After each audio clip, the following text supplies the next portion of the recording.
Hi guys, this video is about importance of planning.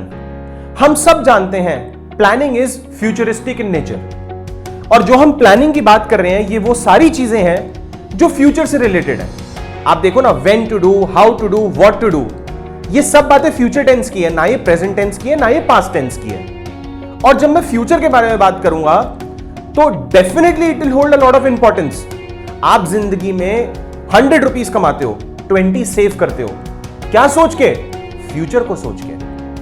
आज आप एक गाड़ी लेते हो और वो गाड़ी आज का नहीं सोचते, ये सोचते हो कि अगले 10 साल वो कैसे चलने वाली है, अगले 5 साल वो कैसे चलने वाली है। So it is futuristic in nature. So planning provides a direction. Planning provides a direction, that is the most important part as far as planning is concerned. And I'll take an example. Look at NEP, New Education Policy introduced in 2020.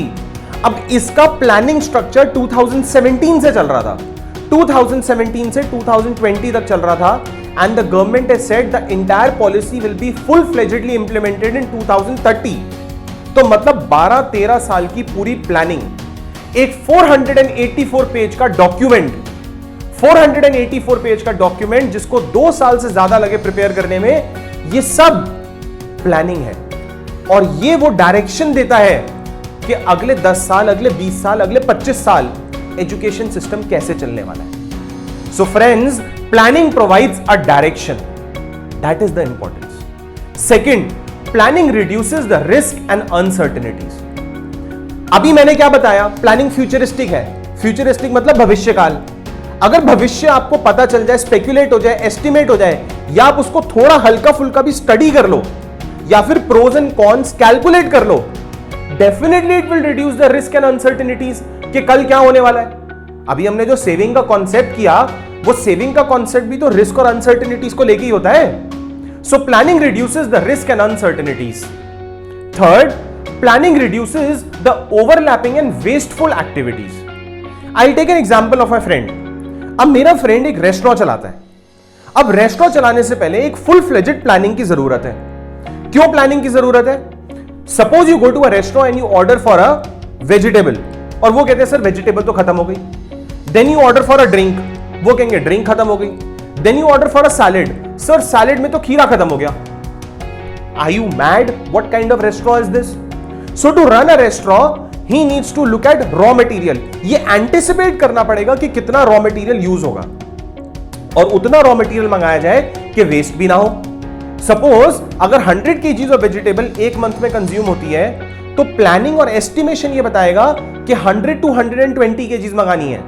अगर wrong planning हुई तो 50 kg मंगा ली, अगर wrong planning हुई तो 200 kg मंगा ली। एक case में डेफिसिट और एक केस में wastage. But effective planning reduces the overlapping and wasteful activities. So मुझे पता है एक चॉपर सब्जी काटेगा, एक शेफ सब्जी बनाएगा, एक वेटर उसको सर्व करेगा, एक मैनेजर सबको ओवरलुक करेगा, then there is someone who will maintain the cleanliness.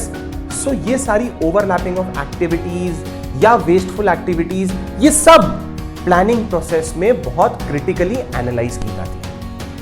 Fourth, planning promotes innovative ideas. जो इनोवेशन होती है, चाहे वो इनोवेशन टेक्नोलॉजी के मेथड में हो, चाहे वो इनोवेशन इंफ्रास्ट्रक्चर के मेथड में हो, ये सारा प्लानिंग प्रोसेस इफेक्टिवली हेल्प करता है। So planning will always promote innovative ideas. Fifth, we will talk about planning facilitates decision making. Whatever decision it is, whether it is related to finance, whether it is related to people, whether it is related to raw material, whether it is related to marketing, whether it is related to branding, ये सब चीजें planning में cover होती है। एक planning वो process है जो आपको बताएगा कि आपके बिजनेस एंटरप्राइज में कितने लोग चाहिए, कितने लोग होने चाहिए, कितनी इफेक्टिव यूटिलाइजेशन ऑफ रिसोर्सेज होंगी, कितने रॉ मटेरियल खरीदना पड़ेगा। ये सब प्लानिंग में एक एस्टिमेटेड फिगर्स आ जाते हैं। एक प्लानिंग ही वो कॉन्सेप्ट है जो बताएगा कि 3 फ्लोर का रेस्टोरेंट है, 25 उसमें टेबल्स हैं, तो हमें 20 वेटर्स चाहिए होंगे, 5 कुक्स चाहिए होंगे, 1 हेड शेफ चाहिए होगा, 2 असिस्टेंट शेफ चाहिए होंगे। ये सारी मैन पावर प्लानिंग हो, ये सारी मैन पावर डिसीजन मेकिंग हो, चाहे वो फाइनेंशियल डिसीजन मेकिंग हो, तो डिसीजन मेकिंग में प्लानिंग का फैसिलिटेशन डेफिनेटली प्रेजेंट होता है। Sixth, planning establishes standards for controlling. हम सब जानते हैं कंट्रोलिंग का प्रोसेस क्या होता है। Controlling is the measurement of deviations, measurement of deviation of the standard output versus the achievement. Standard output versus achievement का जो डेविएशन होता है, जो डिफरेंस होता है, वो कंट्रोलिंग होता है। और कंट्रोलिंग जैसे फंक्शन का प्रेमाइस प्लानिंग ही तो सेट करता है। एग्जाम्पल, एक शर्ट मैन्युफैक्चरिंग कंपनी है। एक शर्ट मैन्युफैक्चरिंग में प्लानिंग स्टेप पे बताया गया कि इस साल हम 8000 शर्ट्स मैन्युफैक्चर करेंगे, but end of the year the company realized हमसे तो सिर्फ 7500 मैन्युफैक्चर हुई, तो what is the deficit? Deficit is 500। तो कंट्रोलिंग वो प्रोसेस है जो बताएगा कि 500 का डेफिशिट है because of ABCD XYZ reasons. But जो स्टैंडर्ड था 8000 शर्ट्स का, जो डिसीजन था 8000 शर्ट्स पर एनम मैन्युफैक्चर करने का, वो तो प्लानिंग प्रोसेस में ही हो गया ना। तो कंट्रोलिंग का जो एक स्टैंडर्ड टारगेट होता है, वो प्रेमाइस प्लानिंग ही डेवलप करता है दोस्तों।